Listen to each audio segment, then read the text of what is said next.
Hey, everybody, I'm S.A. Baz Collins in for this week's Written on the Edge Season 9, Episode 43 interview. We'll be talking with Garrett Hutson and discussing what he's been up to lately.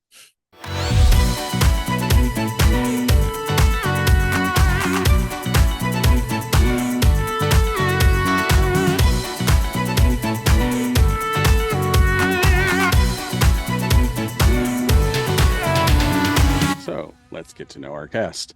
Garrett Hutson writes upmarket historical mysteries and spy fiction driven by flawed characters who are moving and unforgettable. His books are about ordinary people in different times and places who struggle with faith, family dysfunction, and all of the moral gray areas of life. He writes realistic fiction, so his work is always diverse and LGBT inclusive. He lives in Indianapolis with his husband, three adorable dogs, an oddball cat, and far too many fish to count. Garrett, welcome back. Hey, thanks. Good to be here. I think since you have a neutral gray background, I may go out and find like a Palm Spring-esque Yeah, kind of background. I need palm trees behind me. Yeah, there you go. There you go. Yeah.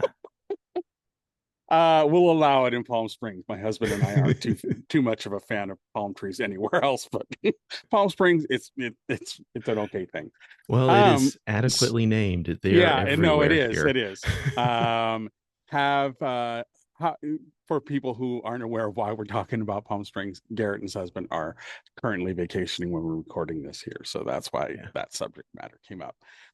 So we're not here to necessarily talk about a book, but we're here to talk about what you've been up to lately, hmm which is it kind of a diversion from what you normally do, or is this something you also dabble in while writing books? Well, so this year ended up not going as planned, which I think often happens. And I think a Oh lot yeah, of the, life inserts itself and all things yeah. are screwed. So when I was here last, it was at the very tail end of December. And so I had announced on this show, as a matter of fact, that Right. 2024 was going to be my year of finishing things, Yeah. capital Y, capital F, You capital put that T. out in the universe and the universe went, here, hold my beer. Yeah. Yeah.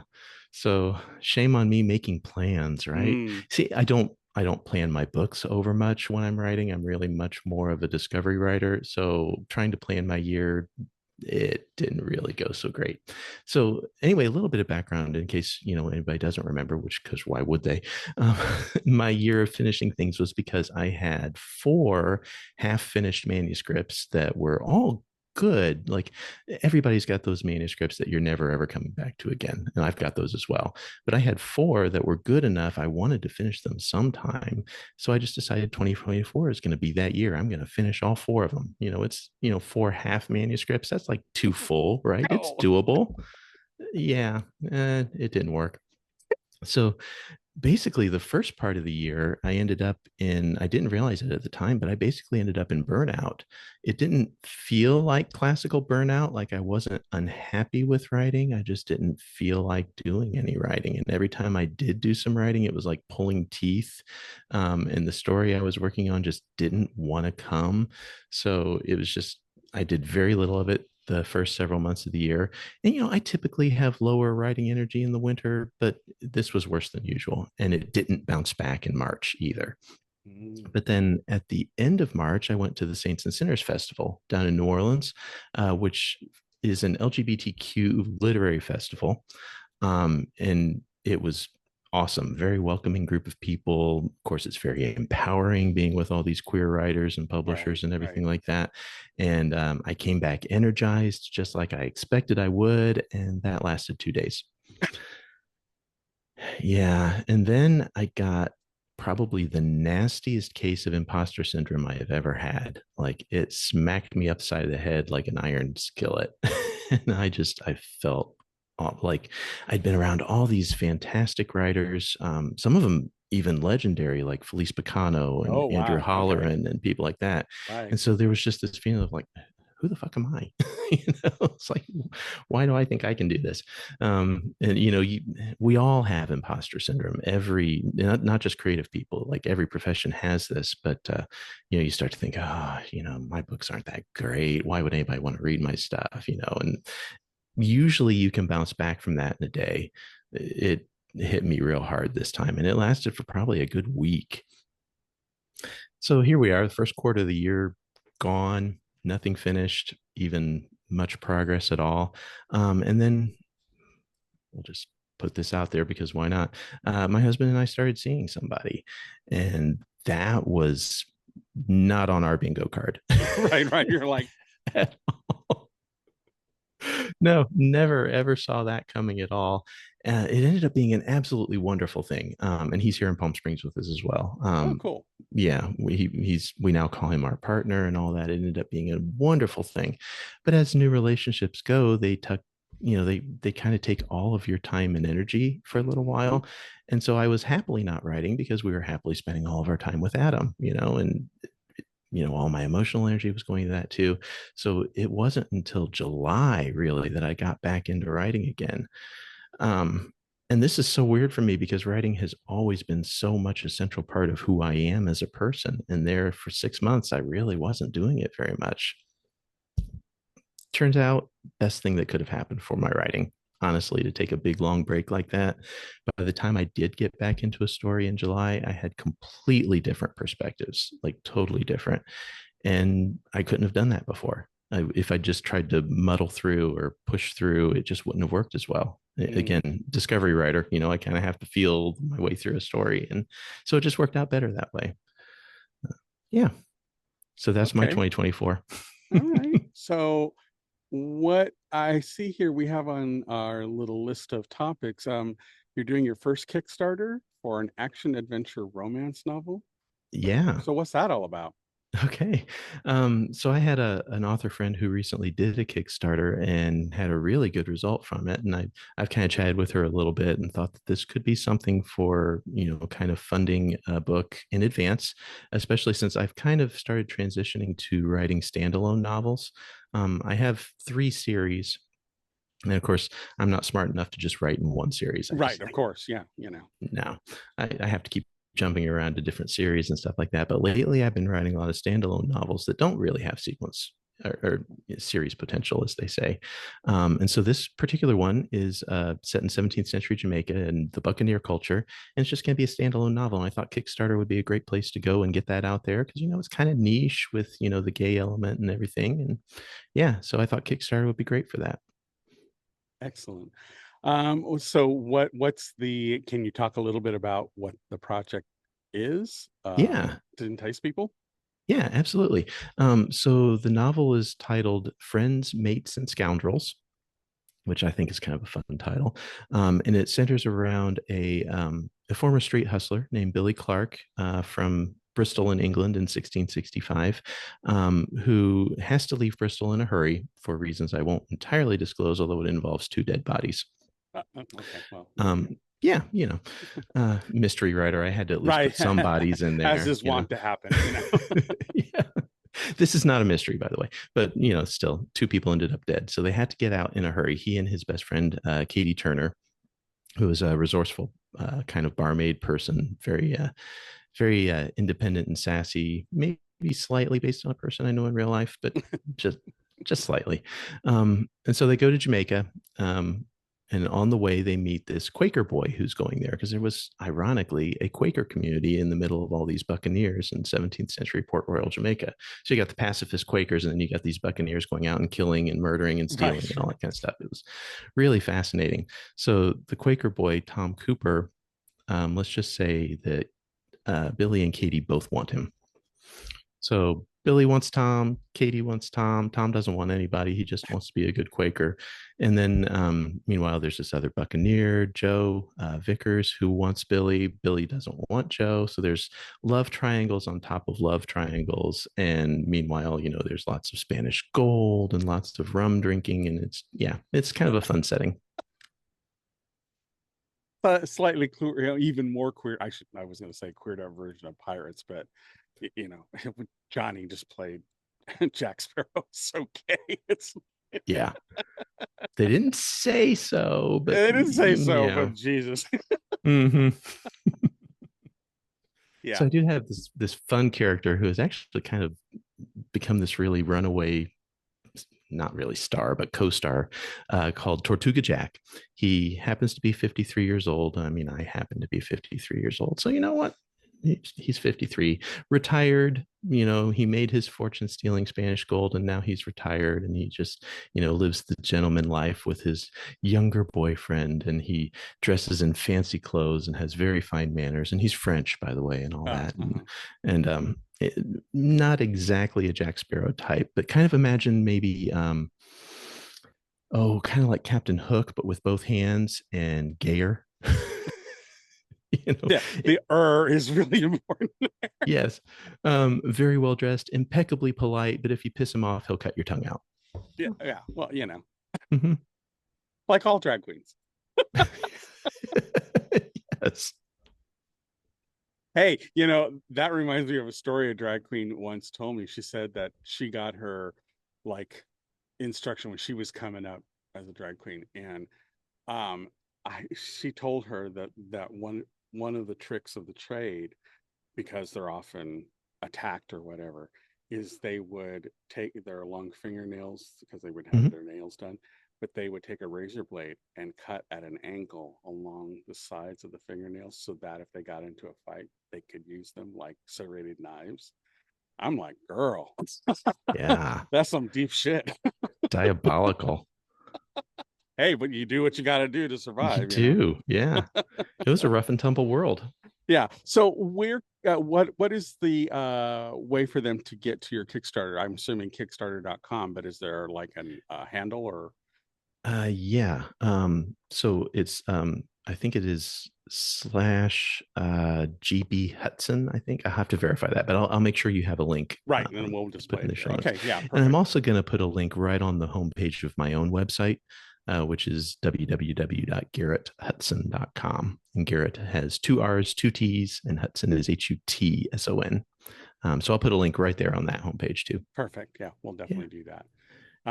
So what was that conversation like with your friend who did it, and how did she convince you that this was, because as authors we all think, oh, got to do this, and either I'm going to have to send it out to all kinds of publishers, or if I do it myself, and there's editing and there's galley proofs and there's all those Yes. levels of investment, and I don't think many readers fully understand that business side of it.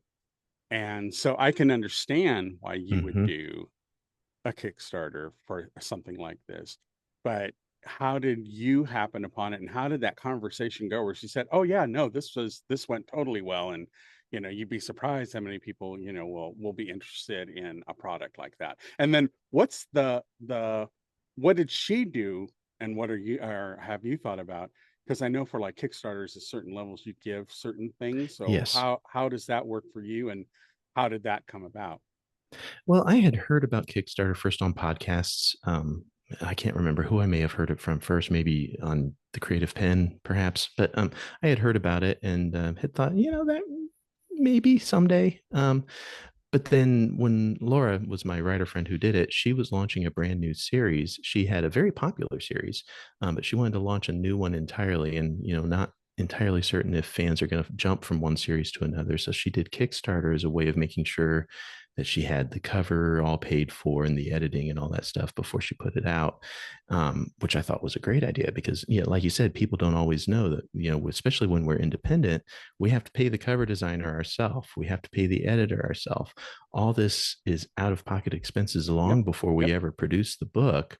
So on day one, the book is in the hole for often like $1,000 or more, depending, on, and you can find less expensive editors and less expensive cover designers, but there's also a certain element of you get what you pay for as well. Right. So Mm-hmm. the really good ones are a little bit more expensive. And so often it takes an independently published book years to earn back what, you have put The out up front and investment stuff like was that. in Yeah. there. Yep. Yep. And these are labors of love, but on the other hand, we don't want to go broke doing it either. Right. So No, really. yeah. So I thought, Okay. well, this would be a great way to do that. And so I have actually set my goal a little bit low because I want to make sure that it does actually fund.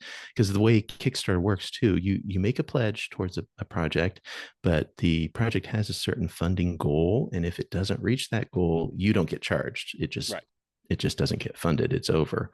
But assuming it does make its funding goal, then you would get charged your pledge at the end of the project. Excellent. And I'm going to run mine at the end of March, and the first part of April is when I've got it scheduled for. Okay. Yeah. So that's coming up at the beginning of next year. Mm-hmm. Okay. And you're going to have the information on your website I am. for that along with the link. Okay, perfect. So Yeah. people can look that up. Yeah. My So page is currently under review because Kickstarter has to approve all the projects and all that. So I had it all set up and I wanted to have it okay. approved before I was on here, but it's still under review. Okay. Okay. Good to know. Yeah, I didn't know that they had to have it approved. Well, I guess that makes sense Mm-hmm. because you don't want just somebody throwing something up there that's dubious. So yeah, I guess there would have to be some vetting of some sort. Yeah. And they did, in fact, come back to me yesterday with one question about something and I had to answer it. And so I'm still waiting on the approval. Okay. All right. Well, fingers crossed. Yeah. Yeah. All right. Is there anything else you wanted to bring up with your year of finishing things? So I had, like I said, I had 4 half-finished manuscripts that I started with. I have actually finished one of them. So Hey, there we go. once I got Well, back there's on the horse in NaNoWriMo, so July, you can actually get through the next one if you really press it. this is true. So I am doing not NaNoWriMo. Hmm. For reasons. A lot of people, I think, in the creative community are aware that NaNoWriMo took a stand on AI that was not particularly popular. Yeah. And when people questioned it, they accused those people of being ableist and classist. That didn't go over well, and their apologies were kind of weak. And so I just decided for the first time in 12 years, I'm not going to do NaNoWriMo, but I'm still doing the challenge. So I am calling it not NaNoWriMo. Okay. Fair enough. Yeah. So what other, I mean, do you think you'll get to the other 3 that are on your back burners? Yeah. So I am actually working on one of them now to finish it up. And then hopefully, if I can finish it up before November, I can jump in and start working on the third one and maybe finish it up as well. Because I would really love to have 3 of them done. And then I could at least say, well, I did 3 of the 4. That's good. There you go. Well, Yeah, better to get some of them out and then just let them continue to collect dust. exactly. Exactly. Are you curious what Wrote Podcast is all about? Wrote stands for Written on the Edge, and we are here to bring you weekly discussions about LGBTQ storytelling. That's right, all genres, all mediums, wide open. So our guests will share personal accounts of living their artistic lives, their personal experiences writing, crafting, stories, music, filmmaking, all of it. But what we like to do is explore the edges of what's accepted and where storytelling should be headed. All right. So you ready for this rounds of get to know you questions? Yeah, let's do it. Okay. So for the audience out there, Garrett was the first of the year to answer our current questions for this year. So I've decided to go back 2 years and go to a list that I don't think he's answered. So we'll see how this turns out. All right. So this is from 2022. It was our back to basics year. So it's a year return to our inside the creator studio sort of questions. So in that vein, what is your least favorite word? Ooh, it's oh gosh, I don't even want to say it out loud. It's a very vulgar term for female anatomy. See you next Tuesday. Yeah. Okay. There you go. Oh, There you go. That's the way to do it. Okay. hate that word. All right. So what is your favorite word? Oh wow. Favorite word. See, I like to collect kind of fun and interesting words. An interesting one I learned a little while ago was anti-penultimate, which is the not the second to last, but the third to last. So Okay. the penultimate is the second to last. The Right. anti-penultimate's the one before that. Kind of an interesting word. All right. Excellent. Not my favorite, but it's interesting. Very, very good. Okay. So what turns you off? Judgy people, I think, or people who only stick to their own clique and aren't very friendly or inclusive with others. That Okay. aggravates me. Well, conversely, what turns you on? Intellectual conversation. There you go. Good intellectual conversation, especially the kind that cover lots of different subjects. All right. What sound or noise do you hate? I guess like screaming children, but like not just crying, but like screaming loud, bloody murder kind of things out in public that, yeah. Ooh. Okay. That's like nails on a chalkboard, which ironically, that doesn't bother me. Oh, okay. Well, fair enough. There's an equal swap. What sound or noise do you love? Uh, I guess going back to the baby giggles. Oh, okay. That works. All right. What's your favorite curse word? Motherfucker. I still love, I don't know if you ever saw the movie, but Foul Play, where the two old ladies are playing naughty Scrabble. No, I don't think I've seen this. Oh, you need to. And it's Goldie Hawn and Chevy Chase, 1970s epic classic, kind of mystery comedy thriller. And yeah, there's a sequence where she's been kidnapped and she's trying to escape her kidnappers, and she's out on the the fire escape trying to go down an apartment building, and it's raining cats and dogs, and she sees these two little old ladies playing a board game, and she's like looking and trying to get their attention, and then it cuts to being inside the room, and it's two little sweet old ladies, and they're playing Scrabble, but it's all curse words. That'll be me and my friends someday. There you go. There you go. So yeah, definitely should check it out. All right. It's also one of Dudley Moore's epic roles is in that movie. All right. So what profession would you not like to do? Anything involving math too much, like accounting or physics or anything like that. Like I can't stand math at all. Okay, I get that. All right. What profession other than your own do you dream of attempting? That's a good one. I don't know. Maybe I wish I was a better singer. Well, there's still time to go to learn, to master it. Voice lessons. For me, it's cellist. I want to be a cellist.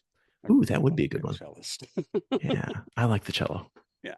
All right. Well, final question. If you believe in an afterlife, what would you like to have waiting for you? I think that, all the people you have loved in life being reunited with all those people and the dogs and the cats that you've loved in life. And then I think that we'll have much greater understanding. So all the questions that we have now, we'll have those answers. Yeah. For me, I think it'd be those lines, but I'd also want to be able to reach out to all the heroes and famous people that you admired, that you could go up and have a conversation with, like Mark Twain, or just people that you just really admired in life, and be able to converse with someone from the past that you had no way of meeting. I think that would be kind of cool. Yeah, it would. All right, well, you made it through this year's list. Thank you. Yay. Jazz hands.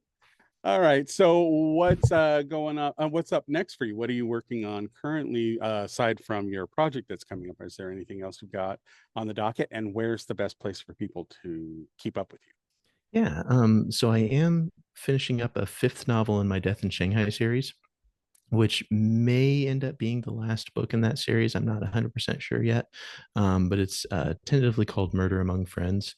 And Doug Bainbridge, the protagonist of that series, finds himself framed for murder this time. There's a body in his kitchen, and it's not wearing a stitch. So yeah, I think that will be coming up probably in the spring as well.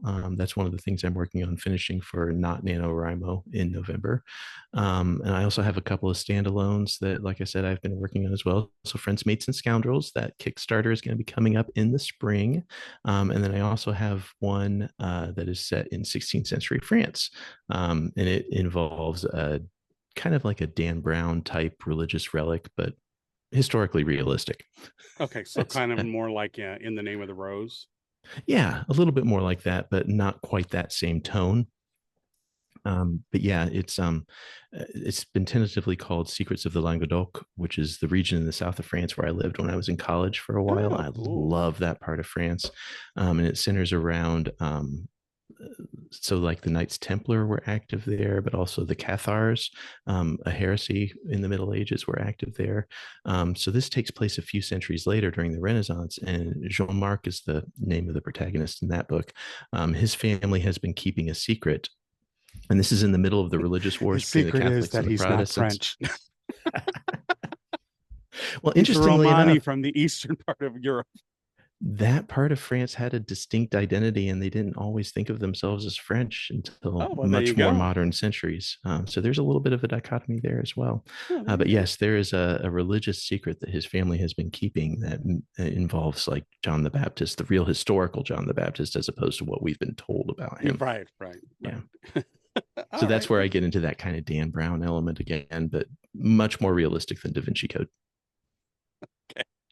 All right. And where's the best place for people to follow you? Really, my newsletter. So I have a link on the front page of my website, which again is www.garretthutson.com. You can sign up for my monthly newsletter, and I just give you updates on what I'm working on, future appearances. Like, for example, this show, I'll have links in my newsletter for that. I give a book review every month on what I've been reading. And yeah, so that's the best place to keep up with me. All right. Perfect. Any final words of wisdom? Yeah, it's been a discouraging year for many people. Just keep the hope. Hold on to that Girl. hope. We are gonna get through it. It is almost over. As we're recording this, election day is 3 days away. And Yeah. no matter how it turns out, we will survive. We will get through it. Keep the hope. Yeah, from your lips. I'm actually feeling relatively optimistic. I'm feeling optimistic in that I think that pollsters have not taken various groups into consideration. Like the big thing is likely voters and registered voters, the disparity between the two, and how if you have like one of the criteria for likely is that you had to have voted. Well, what about all the kids who are coming up 18 who have never voted before? Yeah. So you just exclude all them, and then they tend to be heavily Democratic and liberal. Yep. So, how are the polls being accurate there? And then the other thing is lately with all the polls that the Republicans have put out that are just dubious as far as resourcing goes. So, yes, very dubious. They got the finger on the scales of, and I think the media has done a fair bit amount of keeping it on the edge so that everybody tunes in because, that drives up the money. Yes, it does. Unfortunately, our news media is a moneymaker. It shouldn't be, but it is, so. Yeah, I think it's hilarious. Yeah. They said that, people aren't answering their telephones when they're calling to give them polls because nobody answers an unknown number anymore except for, older folks, boomers. Right. So they've started sending them out by text. Well, we've all been trained that you don't click on any links that you weren't expecting. So they send you a text with a link to a poll, delete, delete. Exactly. And the people that don't delete and click it are those same people who bring viruses into networks. Yeah. Exactly. All right, everybody. Well, we'd like to send a huge thank you to Garrett Hutson for being on the show. Thanks again, Garrett. Well, thank you. All right. So we at Written on the Edge are proud to introduce you to new media by queer content creators. If you enjoy learning about new artists or hearing our thoughts on entertainment media, please like and subscribe so you can get alerts for the new episodes. This show is produced by Rogue Ravens Media. For our disclaimers, links to social media, our listen stations, or to sign up as a guest, visit www.ropepodcast.com. Tune in next time for your queer media fix.